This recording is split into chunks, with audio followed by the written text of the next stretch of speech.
আসসালামু আলাইকুম সবাইকে। কেমন আছো সবাই? আজকে সকাল সকাল ঘুম ভাঙলো, মনটা কেমন যেন চিন্তায় ভরা। কারণ আজকে যাচ্ছি ডাক্তারের কাছে। মনের ভিতরে একটু ভয় আবার একটু আশাও আছে, কিছু ঠিক হয়ে যাবে ইনশাল্লাহ। প্রার্থনা শুধু এটাই, আল্লাহ যেন সুস্থতা দান করে। এখন আমরা সবাই মিলে রেডি হয়ে বের হয়ে পড়লাম। আর যাওয়ার সময় আমি আমার ছোট ছেলেকে কোলে করে নিচ্ছিলাম, তাই আমার বড় ছেলে আমার ব্যাগটা নিয়ে যাচ্ছিল।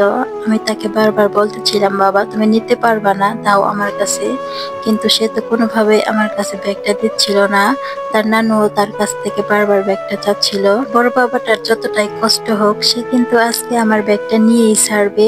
দেখুন তো কতটা কষ্ট হচ্ছিল, ব্যাগটা প্রায় তার সমানই, তবুও সে অনেক কষ্ট করে ব্যাগটাকে নিয়ে যাচ্ছিল। আসলে ছোট বাচ্চারা তো প্রশংসা শুনতে অনেক বেশি পছন্দ করে। তো এখন কথা বলতে বলতে আমরা রাস্তার কাছে চলেই আসলাম। আর এখন পর্যন্ত দেখুন আমার বড় ছেলে আমার ব্যাগটা ধরে রাখছিল, আর এদিকে কথা বলতে বলতে আমাদের রিক্সাটা চলেই আসলো। আমার দুই ছেলে কিন্তু গাড়ি দিয়ে ঘুরে বেড়াতে অনেক বেশি পছন্দ করে। আমার দুই ছেলে যখন শুনেছে আজকে আমরা ডাক্তারের কাছে যাব, তারা দুজন তো অনেক বেশি খুশি, কেননা তারা আজকে রিক্সা দিয়ে বাহিরে ঘুরতে পারবে। আমি কিন্তু ডাক্তারের কাছে একাই যাচ্ছিলাম না, আমার সাথে আমার দুই ছেলে আর আমার মাও ছিল। আমার ছোট ছেলের মুখটা দেখুন একদম বেজার হয়ে আছে, কেননা এখন তার ঘুমের সময়, আর ঘুমের সময় ঘুরতে বের হয়েছি। আর আমাদের যাওয়ার সময় রাস্তাটা দেখো মাশাআল্লাহ কত বেশি সুন্দর। আগে তো এইখান দিয়ে শুধু একটা রাস্তা ছিল, কিন্তু এখন তো তিনটা রাস্তা হয়ে গেছে। আমার কাছে মনে হয় 5 বছর আগে যারা বিদেশ গেছে, এখন যদি তারা দেশে আসে, তাহলে দেশে এসে অবশ্যই তারা রাস্তা চিনে আর বাড়িতে পৌঁছায় যেতে পারবে না। তারা মনে মনে ভাববে যে আমরা কোন জায়গায় চলে আসলাম, কিছুই তো চিনি না। তারপর আমরা রিক্সা থেকে নেমে কিছু রাস্তা হেঁটে যাচ্ছিলাম, আর যাওয়ার সময় এই গাছগুলোর দিকে নজর পড়লো। মাশাআল্লাহ গাছগুলো যে কি সুন্দর, কি আর বলবো।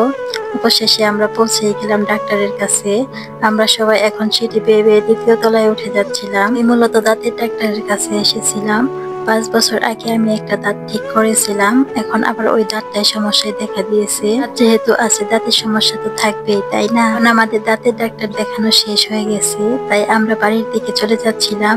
আর আমার ছোট ছেলে তো ঘুমিয়েই পড়েছিল। এখন আমরা যাওয়ার আগে আমাদের কিছু ওষুধ নিয়ে যাব। এই ওষুধগুলো খেয়ে যদি সুস্থ না হই, তাহলে আমাকে আবারও এই ডাক্তারের কাছে আসতে হবে। আর ওষুধ কিনা শেষ হয়ে গেলে এখনো আবার হেঁটে হেঁটে চলে গেলাম রিক্সার জায়গায়। এরপর ওইখান থেকেই আমরা আরেকটি রিক্সার মধ্যে উঠে পড়লাম। আর রিক্সা দিয়ে যাওয়ার সময় আমরা আমাদের বংশার নদীর উপর দিয়ে যাচ্ছিলাম। মাশাআল্লাহ এই নদীটা কিন্তু অনেক বড় আর দেখতেও অনেক বেশি সুন্দর। ভিডিওটি আজকে এইখানেই শেষ করব। আমার ভিডিওগুলো সবার কাছে কেমন লাগে তা অবশ্যই আমাকে কমেন্ট করে জানিয়ে দিও। সবাইকে আল্লাহ হাফেজ।